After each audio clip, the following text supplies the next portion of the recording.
Здравствуйте, вы смотрите программу «По существу», в студии Татьяна Молокова. 21 сентября чувашский путешественник Никита Васильев вернулся домой. Его не было 2 года, но вернулся он не один. Он вернулся со своей спутницей Анастасией Сафоновой. И сегодня Никита и Анастасия в нашей студии.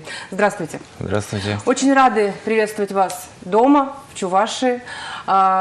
Расскажите, вот соскучились по дому за эти 2 года?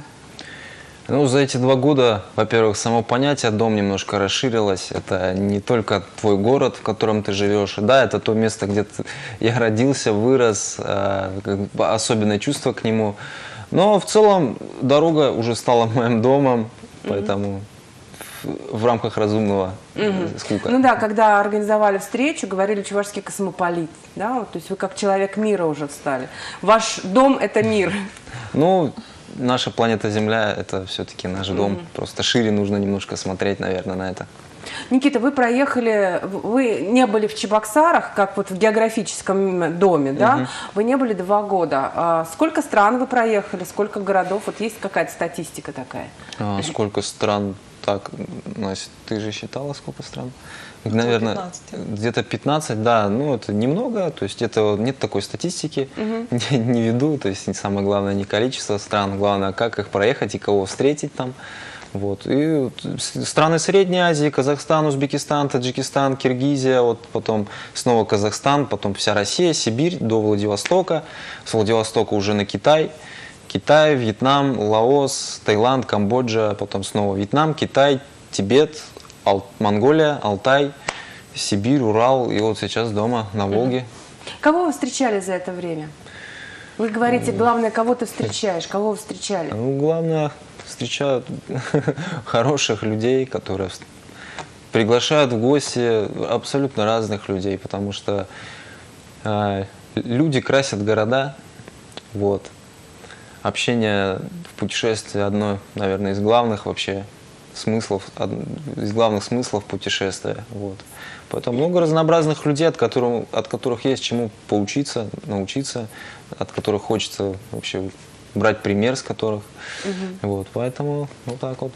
Ну, все эти 2 года национальная телерадиокомпания очень внимательно следила за вашими передвижениями. У нас даже в эфире были несколько ваших интервью, которые были записаны, да, в дороге где-то. И мы знаем, что у вас были курьезные случаи, вплоть до того, что вас не пускали из одной страны в другую, требовали визу, требовали даже деньги какие-то. Вот расскажите об этом. Ну, такого прям не было, но были какие-то моменты, когда я сам не досматривал, то есть, например, хотел перейти таджикско-киргизскую границу, но она оказалась не международной, то есть могут проходить только граждане Таджикистана и Киргизии, соответственно. Вот. И мне приходилось назад ехать другой там дорогой.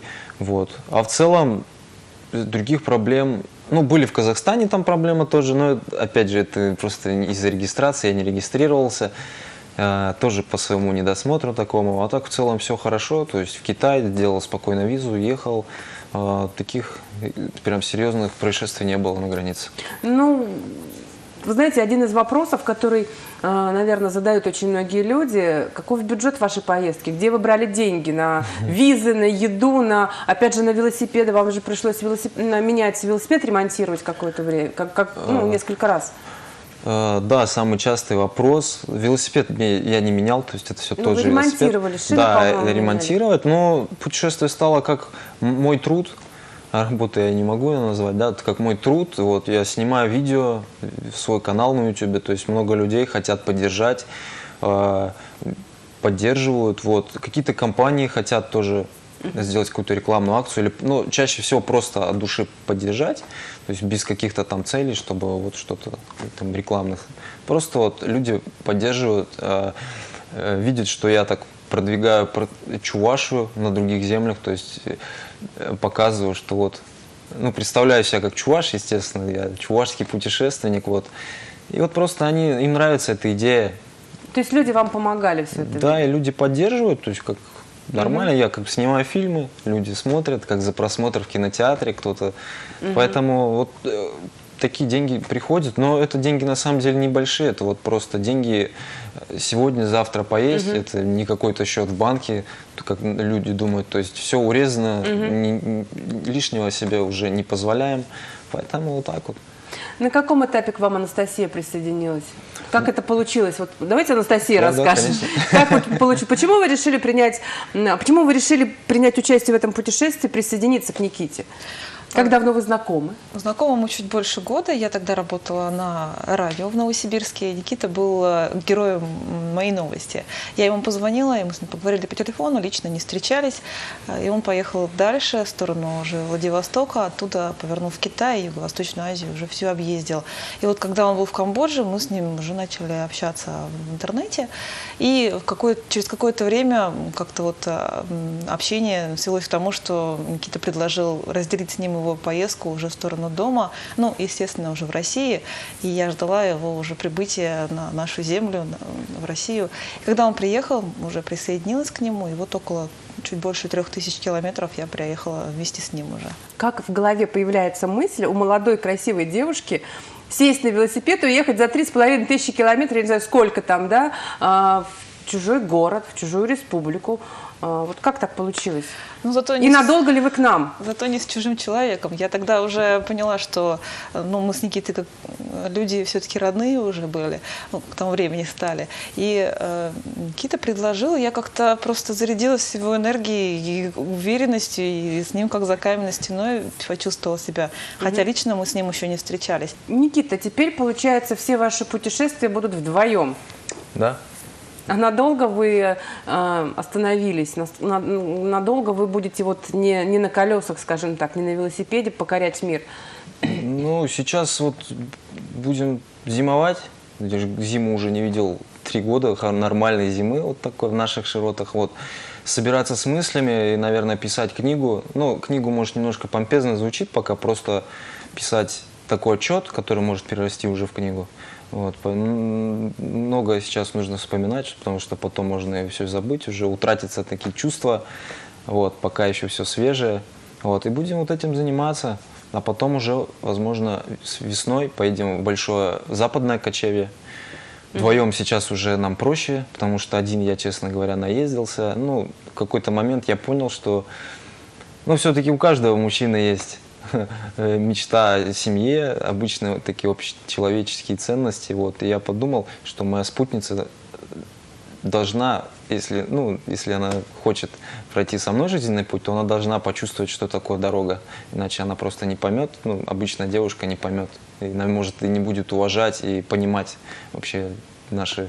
будем расходиться в этом плане. То есть разделять ваши ценности. Да, да. И вот поэтому я решил, что моя спутница, она должна пойти со мной дорогу хотя бы час. Я не говорю, как там 35 000 километров, да, как я. Но вот все равно она должна почувствовать. Вы прошли 2 года в путешествии, прожили.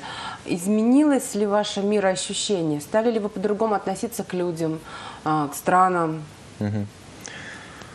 К странам нет. То есть я так знал, что везде, то есть нормальные люди просто со своими обычаями, менталитетом, которые нельзя какие-то подоценочные качества, что там плохие, здесь хорошие. То есть просто каждый живет по-разному. И это уже здорово. Если мы все жили одинаково, было бы очень скучно. Мироощущение, наверное, меняешься сам в дороге, меняется характер.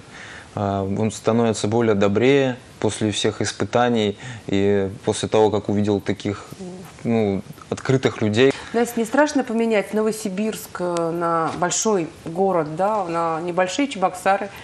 Я вообще удивилась, насколько человек может приспособиться к любому месту, где хорошо.